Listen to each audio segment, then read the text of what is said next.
سلام على حبيبه المصطفى أما بعد فأعوذ بالله من الشيطان الرجيم بسم الله الرحمن الرحيم إن الله وملائكته يصلون على النبي يا أيها الذين آمنوا صلوا عليه وسلموا تسليما اللهم صل على سيدنا محمد معدن الجود والكرم وآله وأصحابه الكرام وابنه الكريم وبارك وسلم صلاة دائمة سرمدا أبدا. سیرت مصطفیٰ صلی اللہ تعالی علیہ وسلم کے اس سلسلے میں آج ہم کو عرض کرنا ہے نبی پاک صلی اللہ تعالی علیہ وسلم کی عمر مبارکہ 25 سال سے لے کر کے 40 سال تک کی جو زندگی تھی وہ خانگی معاملات میں گزری. یعنی ام المومنین خدیجۃ الکبریٰ رضی اللہ تعالی عنہا سے نکاح کے بعد نبی پاک صلی اللہ تعالی علیہ وسلم نے وہ بھرپور زندگی اور ایک مثالی زندگی پوری دنیا کے لیے عطا فرمائی. 40 سال کی عمر پاک جب ہوئی آپ کی تو آپ تنہائی پسند کرنے لگ گئے، بھیڑ بھاڑ سے اپنے آپ کو دور کر لیا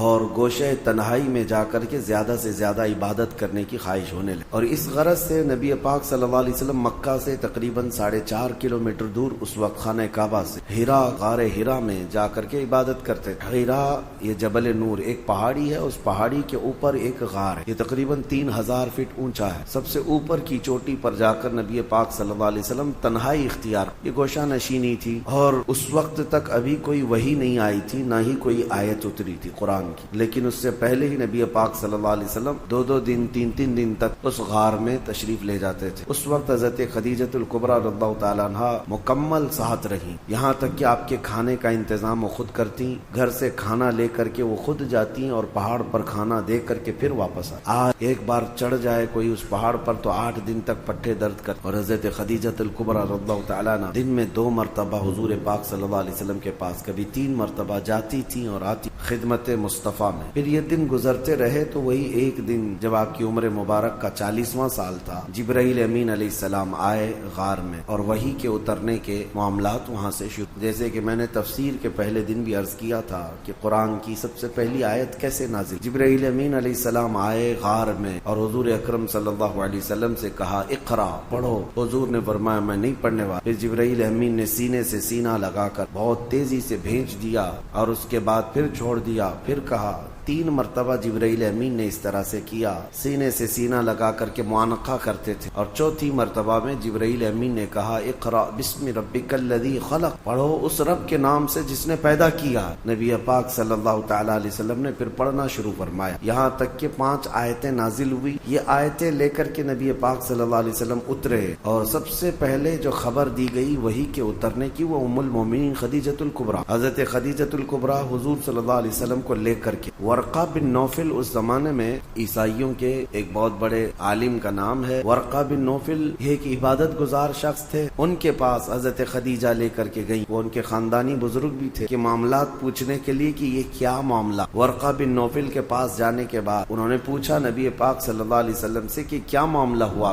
حضور نے پورا واقعہ بتایا غار ہرا میں کیا کیا پیش آیا. تو ورقہ بن نوفل نے کہا محمد صلی اللہ علیہ وسلم مبارک ہو، آپ کے پاس جو فرشتہ آیا وہ عام فرشتہ نہیں بلکہ وہ پچھلے نبیوں کے پاس اللہ کا پیغام لے کر آتا، اور اگر وہ فرشتہ آپ کے سامنے آیا ہے تو اللہ نے آپ کو نبوت کے لیے چنا ہے، آپ اس کے رسول ہیں، آپ اس کے نبی ہیں. اور ورقہ بن نوفل ایمان لائے ہوئے لوگوں میں سے نہیں ہے، لیکن خواہش یہ کی کاش میں اس زمانے میں جب آپ کی اعلان نبوت ہوگا اور میں تندرست ہوتا تو میں مکمل آپ کی خدمت میں حاضر رہتا، اس لیے کہ عنقریب وہ دن آئیں گے جب آپ کو آپ کے خاندان والے اور آپ کے شہر والے اتنا سخت ظلم کریں گے کہ آپ کو اپنا وطن چھوڑنا ہو. یہ پہلے ہی کہہ دیا گیا. تو نبی پاک صلی اللہ تعالی علیہ وسلم وہاں سے آئے. اب وحی کے اترنے کے سلسلے کو تھوڑے دنوں تک کے لیے اللہ نے موقوف رکھا، وہی نہیں آئی دوسری، لیکن رسول پاک صلی اللہ علیہ وسلم کو مکمل اس بات کی تمنا رہتی، اس وحی کے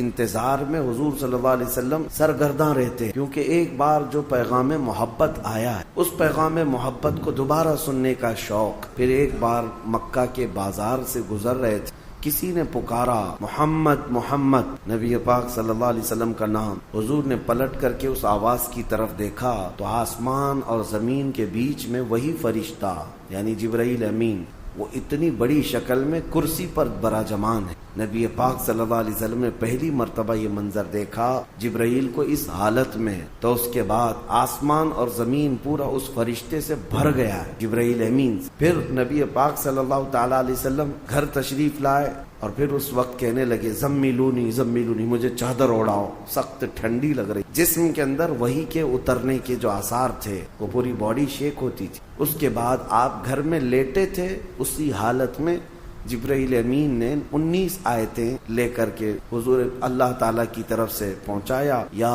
ایھا المدثر قم فانذر وربک فکبر، یہ آیتیں تھی۔ اللہ تعالیٰ نے اپنے نبی کو مدثر کہہ کر پکارا، اے مدثر اٹھو، قم فانذر، لوگوں کو اللہ کا خوف دلاؤ، وربک فکبر، اور تمہارے رب کی تکبیر بلند کرو، اللہ اکبر کہو۔ پھر یہاں سے احکام شروع ہوئے۔ اب نبی پاک صلی اللہ تعالی علیہ وسلم کو باضابطہ حکم ہوا کہ آپ اپنی قوم کے سامنے اعلان فرمائیں، اور اس سے پہلے اللہ تعالیٰ نے ایک حکم یہ فرمایا وَأَنذِرْ عَشِيرَتَكَ الْأَقْرَبِينَ، آپ پہلے اپنے رشتہ داروں کو اللہ کا خوف دلاؤ۔ سب سے پہلے جو شروعات ہوئی وہ یہاں سے۔ حضور اکرم صلی اللہ تعالی علیہ وسلم نے سب سے پہلے اپنے گھر والوں میں اپنے سارے چچاؤں کو، اپنی پھوپھیوں کو، اپنے رشتہ داروں کو جمع کر کے ان کے سامنے دعوت اسلام پیش۔ سب سے پہلا مرحلہ یہی تھا دعوت کا، اپنے گھر سے شروع، اور ان کے سامنے اس دعوت کو رکھا۔ ان میں اکثر لوگوں نے انکار کر دیا، وہ اپنے پرانے ڈھنگ پر ہی قائم رہے، کسی نے التفات نہیں کیا، توجہ نہیں۔ پھر یہاں تک کہ نبی پاک صلی اللہ علیہ وسلم کی جو امیج تھی پورے مکہ میں ویسی تھی کہ حضور کی بات پر لوگ آنکھ بند کر یقین کر، بڑی بڑی امانتیں رکھتے تھے۔ تو ایک دن حضور صلی اللہ علیہ وسلم نے جبل ابو قبیس، وہاں پر مکہ میں ایک پہاڑی ہے یا اس کے قریب ایک پہاڑی، اس پہاڑی کے پاس سارے مکہ والوں کو بلایا کہ سب کے سب آ جاؤ، اور حضور کی آواز پر پورا مکہ جمع ہو۔ تب نبی پاک صلی اللہ علیہ وسلم نے ان سے ایک سوال کہا کیا تمہارا خیال ہے میرے متعلق اگر میں یہ خبر دے دوں کہ اس پہاڑ کے پیچھے ایک فوج ہے جو تمہیں مارنے کے لیے کھڑی ہے، تو تم کیا میری اس بات کا یقین کرو گے؟ مکہ والوں نے ایک آواز میں کہا تھا، ہم نے تمہارے بچپن سے لے کر اب تک کبھی جھوٹ سنا ہی نہیں، اگر آپ اس بات کی خبر دیتے ہیں تو ہم یقین ہی نہیں بلکہ اس سے لڑنے کی تیاری بھی کریں گے۔ نبی پاک صلی اللہ علیہ وسلم نے فرمایا جب تمہیں میری بات پر اتنا یقین ہے تو سنو، اللہ ایک اور میں اللہ کا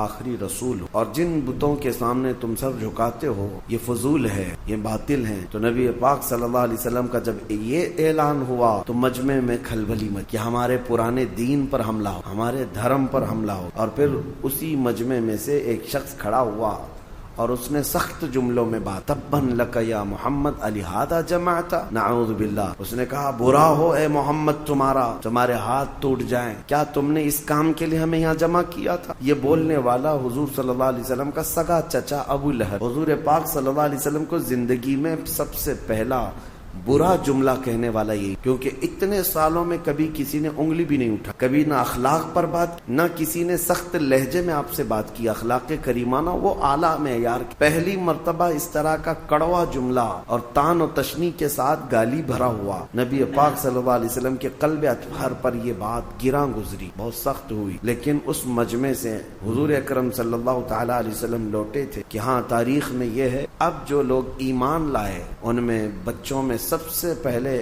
مولا علی کرم اللہ وجہ، جب آپ کی عمر 9 سال کی، بڑی عمر والوں میں سب سے پہلے ایمان لانے والے حضرت ابو بکر صدیق، عورتوں میں سب سے پہلے ایمان لانے والی سیدہ خدیجۃ الکبریٰ رضی اللہ تعالی، اور غلاموں میں سب سے پہلے ایمان لانے والے حضرت زید بن حارث رضی اللہ تعالیٰ، اور حضرت بلال حبشی رضی اللہ تعالیٰ عنہ کا بھی نام ہے۔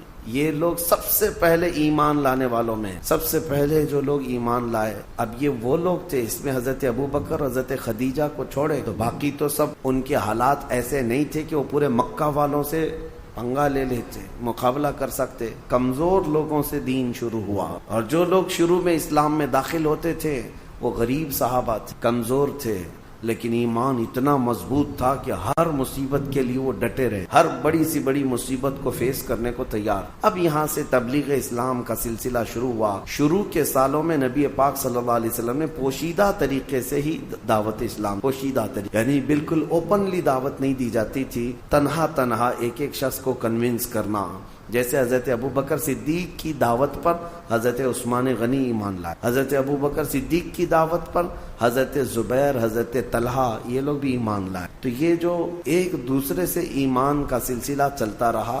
باضابطہ طور پر تبلیغ کب ہوئی؟ حضور اکرم صلی اللہ تعالی علیہ وسلم ایک بازار میں تشریف لے گئے.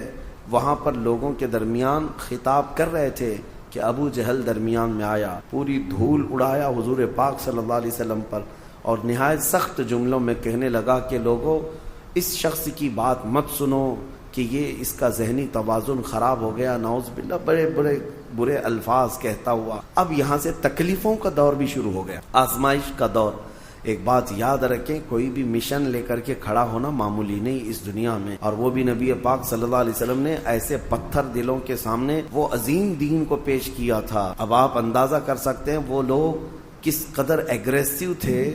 اسی سے آپ اندازہ کریں کہ حضور جیسے شخص کو جو لوگ اچھی طرح جانتے تھے اخلاق میں کیا ہیں, لیکن حضور جب حرم کعبہ میں آتے تو ان کے ساتھ کیا کیا کرتے تھے لوگ, کیا کچرے ڈال, بہت ساری چیزیں کی. یہاں تک کہ عقبہ بن ابی معیط نام کا ایک ظالم شخص ایسا ہے, حضور ایک بار مسجد حرم میں آئے تھے نماز ادا کرنے کے لیے.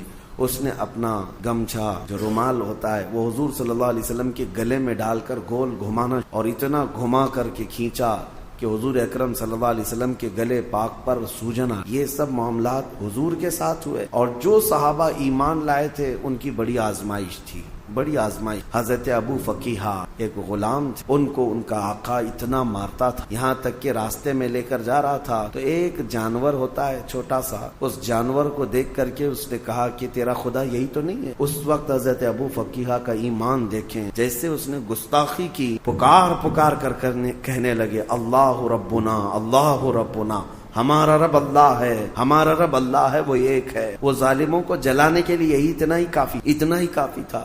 اسی کو تو اقبال نے کہا ہے کہ یہ غریب صحابہ تھے لیکن ان کے چولہے ہلا کر رکھ, کمزور تھے لیکن ان کے لوگوں کی نیندیں حرام کر رکھی, کہ ان کا داؤ ان پر نہیں چلتا تھا. وہ ڈرائے دھمکائے, موب لنچنگ کیے, لیکن صحابہ پر کچھ بھی اثر نہیں ہوتا تھا.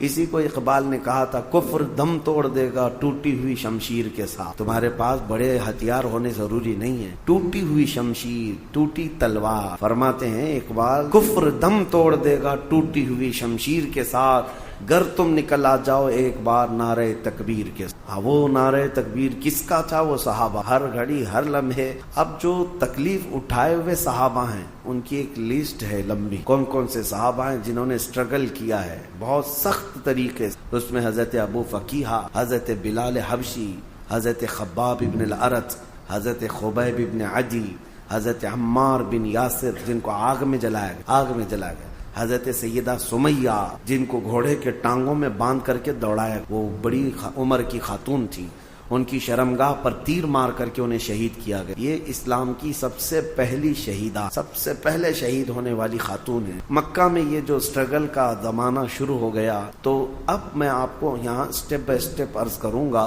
نبوت کے جو سال شروع ہوئے, پہلا سال, دوسرا سال, تیسرا سال, چوتھا سال, اس طرح سے 40 سال کی عمر پاک میں نبی پاک صلی اللہ علیہ وسلم نے اپنے نبوت کا اعلان فرمایا. آپ ایک بات یاد رکھیں, فرق محسوس کریں. بہت سارے لوگ یہ کہتے ہیں حضور 40 سال کی عمر میں نبی بنائے گئے. حضور نبی بنائے نہیں گئے. حضور نے تو فرمایا میں تو اس وقت بھی نبی تھا جب آدم علیہ السلام کو مٹی اور پانی میں گوندھا جا رہا تھا. وہ تو نبی اس وقت بھی تھے, اور نبی میرے آقا صلی اللہ علیہ وسلم اولین آخرین سب کے نبی. لیکن نبوت کا اعلان کرنے کا حکم 40 سال کی عمر. اس کو ہمیشہ سے احتیاط کریں. بعض لوگ ایسے ہی بک جاتے ہیں کہ حضور کو 40 سال کی عمر میں نبوت ملی. نبوت ان کی زمانے سے تھی, لیکن اعلان کرنے کا حکم کب ہوا؟ 40 سال کی عمر میں. اب یہاں سے دور نبوت شروع ہوا. اب اس کو دور نبوت کہتے ہیں. 40 سال پہلے کی جو زندگی میں نے آپ کو رکھا وہ مختصراً وہ حضور کی ایک سیرت ایسی ہے جو آئیڈیل ہے, مثالی ہے. بچپنا, جوانی, شادی کے معاملات, تجارت کے معاملات 40 سال کی عمر تک. لیکن اب اصل جو یعنی پوری دنیا کے لیے اسوہ حسنہ ہے, جس کو قرآن نے کہا ہے لقد کان لکم فی رسول اللہ اسوۃ حسنہ, تمہارے لیے رسول اللہ کی زندگی بہترین آئیڈیل ہے, نمونہ ہے. اب وہ دور نبوت کو آپ کے سامنے رکھنا ہے. 23 سال تک, 40 سال کی عمر سے لے کر کے حضور اکرم صلی اللہ علیہ وسلم کی عمر جب 63 سال کی ہوئی, یہ پورا دور نبوت. دور نبوت کو ہم 2 حصوں میں ڈیوائڈ کریں, ایک مکی حصہ ہے اور ایک مدنی حصہ. 13 سال مکہ میں دور نبوت کے گزرے, اور 10 سال مدینے میں دور نبوت. دونوں دور بہت الگ الگ ہے، ڈیفرنٹ. مجھے آپ کو اسٹیپ بائی اسٹیپ عرض کرنا ہے. 13 سال مکہ میں کس طرح گزرے. پہلا سال کیا تھا، دوسرے سال کون سے واقعات پیش آئے، تیسرے سال کون سے واقعات پیش آئے. ہر ایک سال کی کچھ خصوصیات ہیں، وہ انشاءاللہ العزیز آپ کو سلسلہ بسلسلہ عرض کیے جائیں گے. مکہ کا دور مکمل اسٹرگل کا دور ہے. یہاں کوئی جہاد کی آیت نہیں. 13 سال صبر کیا گیا، ہر چیز کو سہا گیا ہے. لیکن جب ہجرت ہوئی، مدینے میں جانے کے بعد اسلامک حکومت اسٹیبلش ہوئی، اسٹیٹ آف اسلام جس کو کہیں آپ. یعنی سب سے پہلی چیز جو نبی پاک صلی اللہ علیہ وسلم نے قانون، پارلیمنٹ، ایک نظام جو قائم کیا وہ مدینہ طیبہ. مدینے کی بھی 10 سال، پہلا مدنی سال، دوسرا مدنی سال، تیسرا مدنی سال، ہر ایک کی خصوصیات ہیں اور ان میں جنگیں بھی ہوئی ہیں.